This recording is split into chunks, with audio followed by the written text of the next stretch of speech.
When I first saw the abilities of the new Civ 7 leader, Lakshmibai, I thought, okay, this leader is right up my alley with all things relating to influence. And I just love the concept. And I thought, well, I think I can make this work. Now, the problem was exactly how was I going to make her relationship with city states work when she could incorporate them so easily. I didn't need to have a bunch of city states lying around. She could get them cheaply, quickly, and get their units really quickly. So if you could incorporate one city state very early on, then you could start using those units to undermine maybe your closest neighbor. And I thought, that's the ticket.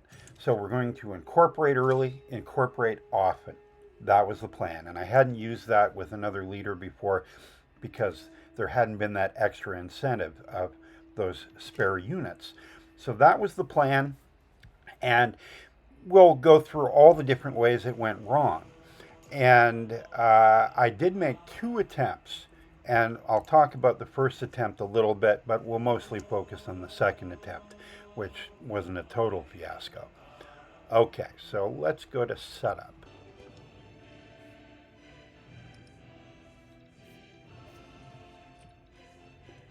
I decided the best thing would be to go with her influence heavy mementos.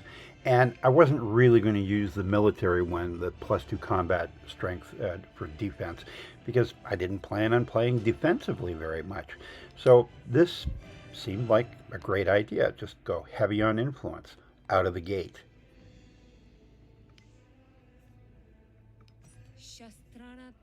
As for which civ to go with, well, I debated that. I thought I could go for a totally military civ, but at the same time, and I could have gone for Scylla, a heavy influence civ. I did consider that.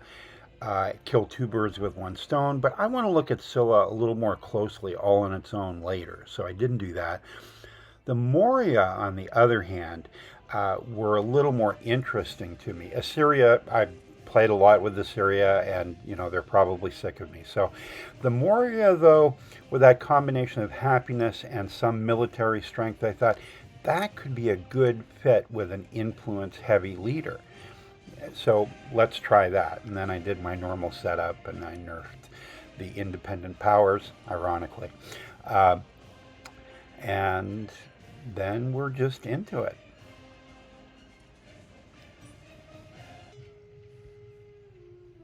In my first game, I incorporated Seleucia really early on, and you can see the units I received for it sitting outside of it, up north there.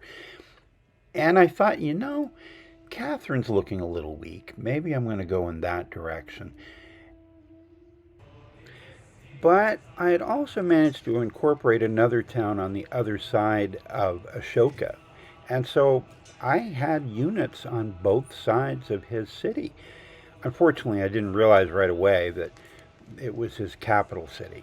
And, well, this kind of became a thing. So this was my first mistake, declaring war on Ashoka, not realizing it was his capital. And, well, you'll see the rest as we go here. So it looked good. I mean, I had lots of troops, east and west. You're seeing the eastern guys here coming from Seleucia. I forget the name of the other town right now, but we won't worry about that. It really doesn't matter to the story, as it turns out. Doesn't it look great? You get all these troops, but they're mostly infantry. And one thing I've learned is you don't bring infantry to an elephant fight. Yeah, so it was back to the drawing board, like the very beginning. I thought, okay, I'm going to start a brand new one. I really screwed that up. Let's build a little slower, maybe not leap into somebody else's capital that's full of elephants for some reason. And yeah, I gradually found a couple of city states. The ideal would have been to find ones, as I had in the first game, by the way, I found multiple military city-states. So I could sort of compound some of their abilities.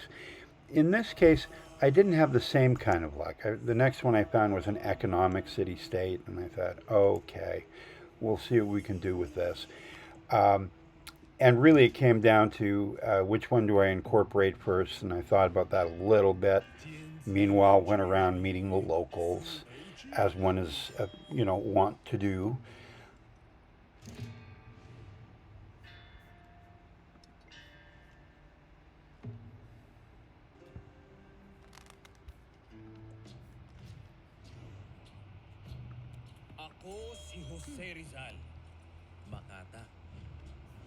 Now, one of the keys for me was, okay, in every other way, I've got to try and live peacefully. Don't build too close to anybody. Don't tick anybody off. And I decided to go with the military city state first to get some military bonuses. So when I decided to piss somebody off, it would be with from a source of power. Now, that seemed to be a good strategy overall, especially since I got these great bonuses from Lakshmibai. And, and I met this guy, and he seemed friendly enough, invited me over for drinks. You know, he insisted I kept calling him Chuck. I'm not sure why. And there was a nice forest to hang out in. And I was gradually building some new cities. Met another guy who seemed a little pushy, but otherwise not too bad. He dressed good. I can say that. And then I got my first military bonus, and a suzerain bonus. And I didn't think too hard about this. I mean, I didn't know for sure if I could stack any of these bonuses from multiple military suzerains. So I just went for the one that I thought would work best in the long run. And we all know what that probably was. Oh, go pick it. You know you want to. Yeah. And then immediate incorporation. Look at that price. Like that's like a fire sale on city states. So she's awesome in that way, just awesome. And I started shopping around for another one, this time a cultural one. Exactly what the devs did not want people doing, looking at multiple different types of city states. But here's the thing, you go with what's close to you. Sure, you can try attacking the other ones and wiping them out. But from what I could see, my next best move was to go for my drinking buddy, Chuck, up here, because he only had one city. And I thought, I'm just going to bide my time and get my... Oh. Well, that was my first problem. It turns out I'd actually built a little too close to... I didn't see... Oh. And then Chuck came after me too. I didn't see that somebody had settled... Well, Jose had settled really close to where I was already, and I just plunked down a town, and, well, yeah, that's where it all started to go horribly wrong.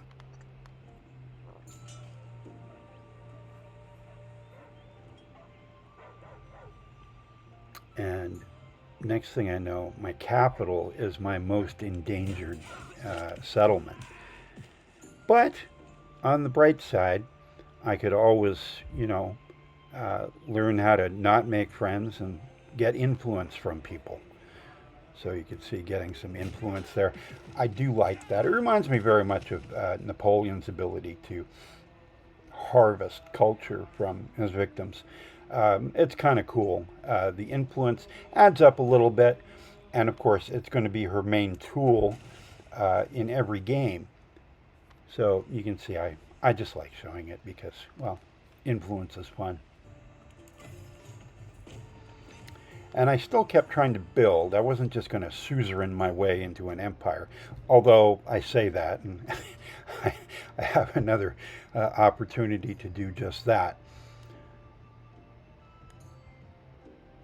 Pick it. Why do you take so long to pick these?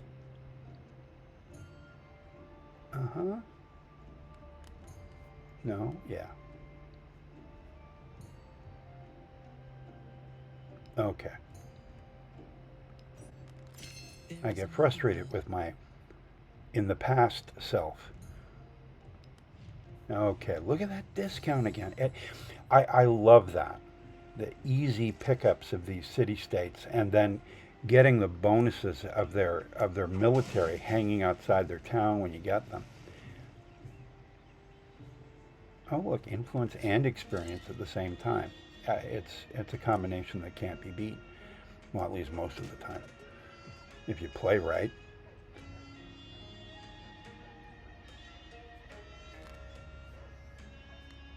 It takes a while to see the influence come up. It's usually one of the last things after all the other bonuses. Wait for it. Just in case you think you're not getting it when you play her, you do sometimes have to wait for it to show up. And I thought, well, hey, I'm on my way to a military victory. It's not that impressive so far. I'm only halfway there. But I'm kind of running the table at the moment. It doesn't look too bad. I've got a big lead. But the nice thing is, with this particular city state, I inherited a navy. And before, I'd only had infantry and archers. But because this is a little further along in the age, they managed to have already built up a navy here. And that was going to at least come in handy for the next little bit. So I was happy about that. It was a nice change of pace, actually.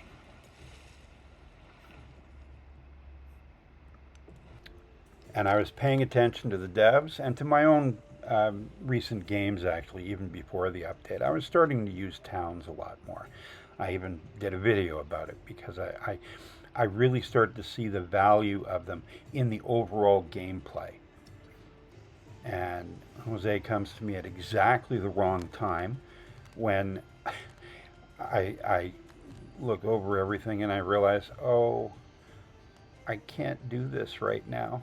Your timing sucks, Jose. Sorry, I haven't been calling him the Rizzler. Everybody else likes it, but for me, he'll always be Jose, my fellow poet. And out of the frying pan and into the con. So I had this great plan: go attack the weakest player, take him out, and I just kept getting taken away from my plan. And still focusing on the towns and building them up. Didn't really develop too many cities in this particular game, and this only goes up to antiquity, by the way. But I was building up quite an economy, a little bit of trade, a little bit of goods. Then another guy comes up trying to sell his town to me. Well, give it, actually. And I thought, well, I don't know. I really need to get my settlement limit up. My people aren't the happiest. And maybe give it back. And then you think about it and you go, well, you know what? Never mind. I'll take it. And that seemed like a good idea at the time.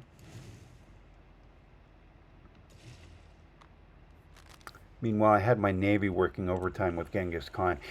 That was really all that kept him back, I think. I had my archers in the nearby town, and they were kind of holding their own. But harassing him with my ships just turned out to be really handy. So that was one good thing that came out of suzeraning that particular city-state. And I can really see the appeal of Lakshmibai and her particular approach. I'm starting to like it, even as I'm going through this again and living my worst nightmares. I still liked playing her. Yes, triangulate, triangulate, triangulate. 3 archers, no waiting. And he gives up so easily, this Genghis guy. Man, you gotta like that. But still couldn't take his town, unfortunately. And so it begins again. I just couldn't get out of wars. I don't know. And I didn't go looking for them. That's the funny thing. I was going to, but, you know, I just didn't. I did consider putting up a velvet rope and creating a lineup for all the people who kept declaring war on me. Boy, what I needed was a bouncer. That's what I really needed. At the same time, I was kind of trucking along, doing okay in terms of points and, outfitting my towns, whatever way seemed to go best. And sometimes there were a lot of trade goods that they could provide. That was kind of cool. And every now and again, somebody would throw a town up for me, and I have to decide if I had enough happiness to stand it. In that case, I did. I was 2 points away from getting the military victory. You notice I say 2 points. I was. Well, I was. So close. So close.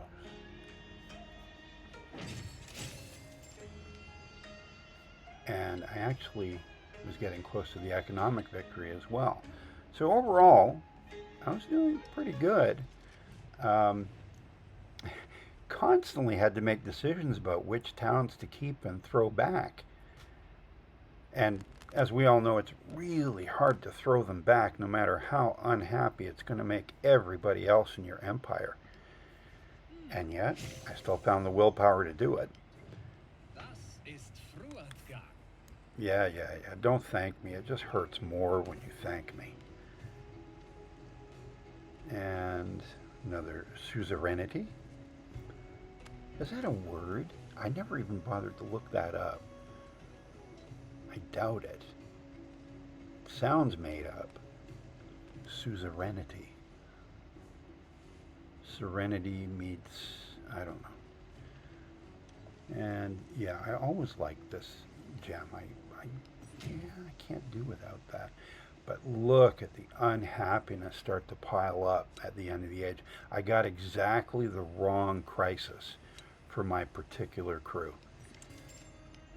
The happiness crisis just, well, okay, first of all, it kills me every time. It's my least favorite crisis. And I keep these things turned on. I don't know why. Just habit. I kind of like the dev's original idea that these things prevent it snowballing. But honestly, could have used a little snowballing this game. The happiness crisis definitely killed me. And I just had to make it 10 more turns and stumble across the line. The problem was, I got this city because I knew I was going to lose at least one through the happiness crisis. As it turned out, I lost 2.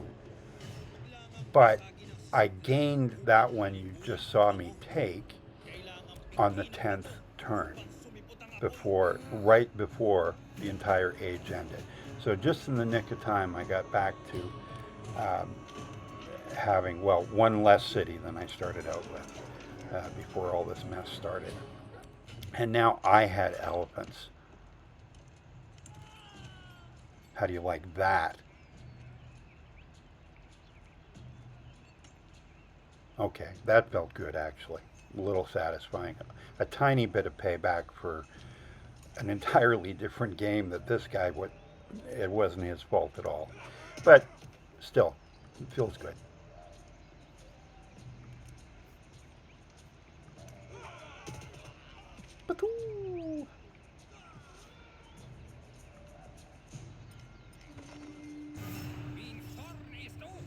Oh, really? Don't you? Oh, fine. Oh, guys, the world is falling apart.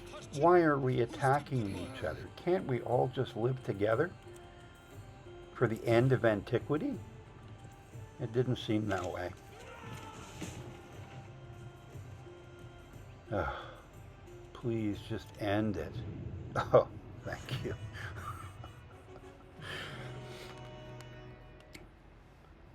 And just like that, it was done. Now they took away a point from the Silk Road quest, but I still had my 3 points to use in the next age, should I choose. And I did pretty well overall. I even wondered if the AI was a little weaker this time around, because I don't think I should have done as well as I did, honestly, um, given the mistakes I made and all of that. But all I can say is, ne- again, never take infantry to an elephant fight. Lakshmibai is uh, very interesting to use. Don't overestimate the ability of getting those troops, those free troops. You really still have to plan and strategize. It's not an automatic win, as I kept finding out again and again. But I highly recommend trying her out as a leader. I maybe go with a different Civ. I'm not sure. I like the Moria though, and I did pretty well in the end overall. Didn't get that military victory, which kind of surprised me because I was heading for it, and it was my goal. But you know that happens quite a bit for me for the military victory. It might well be very different for you, but give it a shot. Let me know what you think of her. And I'm Civilized Raccoon. If you liked what you saw or heard, drop a like or a subscribe down below, and I'll see you next time.